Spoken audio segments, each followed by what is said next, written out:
안녕하십니까. 소통하는 교회입니다. 여러분, 지금 TV에서 방영하고 있고 뉴스에서 오르내리는 사이비 종교와 교주에 대한 이야기를 들어보셨습니까? 나는 신이다 라는 제목으로 지금 방영하고 있습니다. 넷플릭스에서 제작을 했습니다. JMS 정명석 만민중앙교회 이재록 목사, 아가동산 김귀순 씨를 다루고 있습니다. 보신 분들이나 알고 계신 분들도 아마 계실 겁니다. 보신 분들은 알고 계시겠지만 충격적인 사건들이 일어나고 있습니다. 공통점은 교주들이 성을 착취하고 돈을 갈취하고 자기의 욕심을 채우고 있는 것입니다. 심지어는 사람들이 죽어나가기도 합니다. 어느 누가 보아도 화가 날 만한 사건들이 일어나고 있습니다. 인간으로서 저럴 수가 있냐라는 생각이 들었습니다. 신을 믿는 사람들이 어떻게 저렇게 행동할 수 있지? 믿기지가 않았습니다. 사이비 종교가 이슈가 되는 것은 과거에도 많이 있었습니다. 저는 오늘 이 사이비 종교와 교주들의 악한 사건들이 세상에 드러난 상황을 두고 우리가 살펴보아야 할 중요한 내용이 있어서 함께 이야기를 하려고 합니다. 저는 사이비 교주들에 관한 다큐멘터리를 다 봤습니다. 보고 난 후에 한참 동안 혼란스럽고 괴로웠습니다. 마음이 답답했습니다. 한편으로 화도 났습니다. 도대체 성경을 믿고 하나님을 섬긴다는 목회자들이 어떻게 저런 일을 저지를 수 있을까? 어떻게 하다가 저렇게까지 변했을까? 저건 너무 심하잖아. 저들에게 폭행당하고 성폭행당하고 학대당하고 귀중한 돈을 다 바친 사람들, 저 사람들 어떻게 하냐? 하나님은 왜 저런 사람들을 지금까지 두셨습니까? 수십 년 동안 저런 일을 저지르도록 왜 놔두셨습니까? 왜? 이런 일들이 세상에 알려졌으니 교회는 더 부끄럽게 되었다. 안 믿는 사람들에게 기독교는 세상의 조롱거리가 되었구나. 이런 생각들이 마구 들었습니다.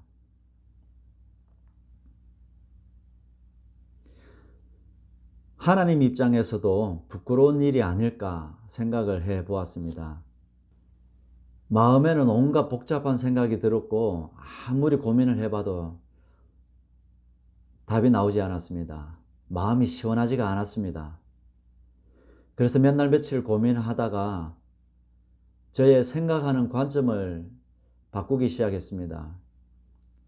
내가 바라보는 관점에서 질문을 던져 왔었는데 관점을 바꿔서 하나님 입장에서는 왜 그러셨을까? 왜 이런 사건들이 일어나는 것을 보고 계실까?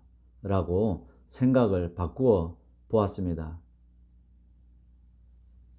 하나님은 자기 이름에 먹칠하는 저런 사건들이 터져서 세상 사람들이 입에 오르내리는 조롱을 당하면서도 세상에 드러나게 하신 이유가 과연 무엇일까? 하나님 입장에서 보기 시작했을 때 깨닫게 되는 것들이 생겨났습니다. 하나님께서는 사이비 교주들의 사건들을 보면서 분노하고 비난하고 욕하고 판단하는 그런 것을 원하는 것이 아니었습니다. 그것은 사단이 원하는 것이었습니다. 심판의 권한은 하나님만 가지고 있다는 것을 여러분도 다 아실 겁니다. 하나님은 우리에게 이런 사건들을 보면서 비판하고 판단하는 것이 아니라 교훈을 삼아서 우리 자신을 돌아보고 살펴보라는 것을 원하고 계셨습니다. 부끄럽고 숨기고 싶은 기독교 내의 문제이지만 우리를 위해 세상에 드러내신 것입니다. 세상 사람들이 입방아에 오르내릴 줄 알면서도, 비웃음거리가 될 줄 알면서도 공개적으로 드러내게 하신 이유는 더 많은 사람들이 잘못을 깨닫고 악한 자리에서 돌이키기를 원하시는 것이었습니다. 그것이 더 중요하기 때문입니다. 이것이 하나님이 원하시는 것이고 그분이 우리를 향한 사랑의 마음입니다. 자기의 부끄러움을 개의치 않으시고 우리에게 교훈이 된다면 기꺼이 자기를 희생하시는 부모의 마음이었습니다. 그러면 우리는 무엇을 돌아보아야 합니까? 사이비 교주들과 우리는 크게 다르지 않다고 저는 생각을 합니다. 사이비 교주들도 성경을 많이 알고 있습니다. 성경을 가르칩니다. 말씀대로 살라고 강조하기도 합니다. 겉으로는 좋은 모습을 보여주고 있습니다. 그러나 속을 들여다보면 거짓입니다. 말씀을 알지만 행하지는 않습니다. 말씀을 알지만 말씀에 비추어서 자기 자신을 바꾸어 가지는 않았습니다. 그래서 결국 자기의 욕심을 채우는 삶을 선택한 것이었습니다. 우리는 어떠합니까? 우리 역시나 말씀을 공부했고 알고 있습니다. 우리 주변에서 우리가 그리스도인이라는 것을 다 알고 있습니다. 우리가 암송하는 구절은 얼마나 많습니까? 그러나 우리의 모습은, 우리의 삶은 어떠합니까? 우리는 혹시 하나님을 이용하고 있지는 않습니까? 내가 하나님을 섬기는 것이 아니라 하나님이 나를 섬기게 하고 있지는 않습니까? 내가 잘되기 위해서, 내가 복을 받기 위해서, 내 자식이 잘되게 해달라고, 내 사업이 잘되게 해달라고, 그것을 위해서 기도하고 신앙생활을 하고 있지는 않습니까? 그런 행위는 이방인들이 구하는 것이라고 했습니다. 우리의 신앙생활이 하나님의 뜻을 이루어 드리기 위해 사는 것이 아니고 이 세상을 살아가는데 좀 더 나은 삶을 위해서, 조금 더 복을 받기 위해서, 조금 더 행복하게 살기 위한 것이라면 우리는 우리가 비판하고 있는 저 사이비 교주의 길을 걷고 있는 것일지도 모릅니다. 예수님께서는 우리에게 말씀하셨습니다. 자기를 부인하고 자기 십자가를 지고 나를 따르라. 정명석, 이재록, 김귀순, 이들과 같은 사이비 종교와 그 교주들은 자기 십자가를 지지 않았습니다. 십자가는 고통이지 않습니까? 사이비 교주들은 자기가 십자가를 지고 있다고 말하고 있습니다. 그러나 실상은 고통을 선택한 것이 아니라 좋은 것을 누리는 삶을 선택한 것입니다. 오늘 우리는 신앙생활을 재점검하는 기회로 삼아야 합니다. 나는 왜 하나님을 믿으며 나는 왜 기도하고 있는가? 오늘도 나는 하나님을 위해서 무엇을 드리려고 하고 있는가? 아니면 하나님께 무엇 하나라도 더 받으려고 하고 있는가? 생각해 보아야 합니다.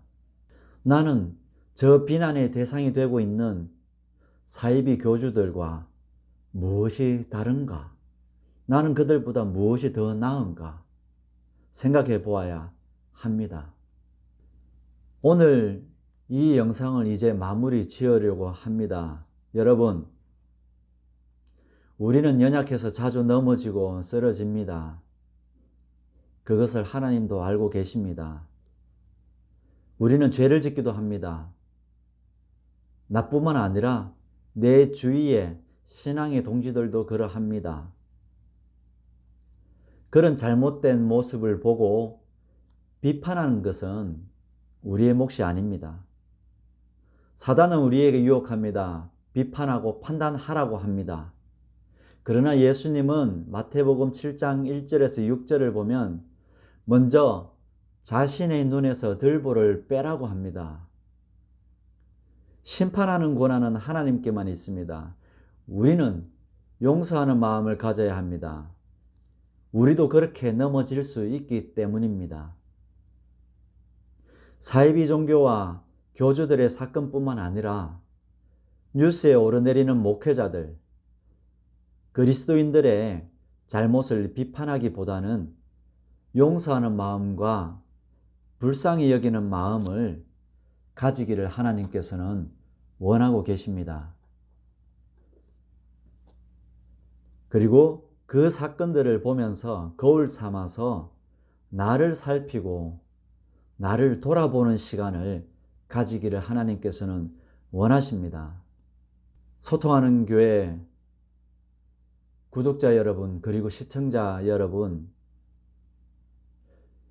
또 한 주간이 시작됩니다. 돌아오는 한 주간을 사탄의 유혹에 빠지지 마시고 깨어 있으시고 승리하는 한 주간을 사시기를 바랍니다. 감사합니다. 소통하는 교회였습니다.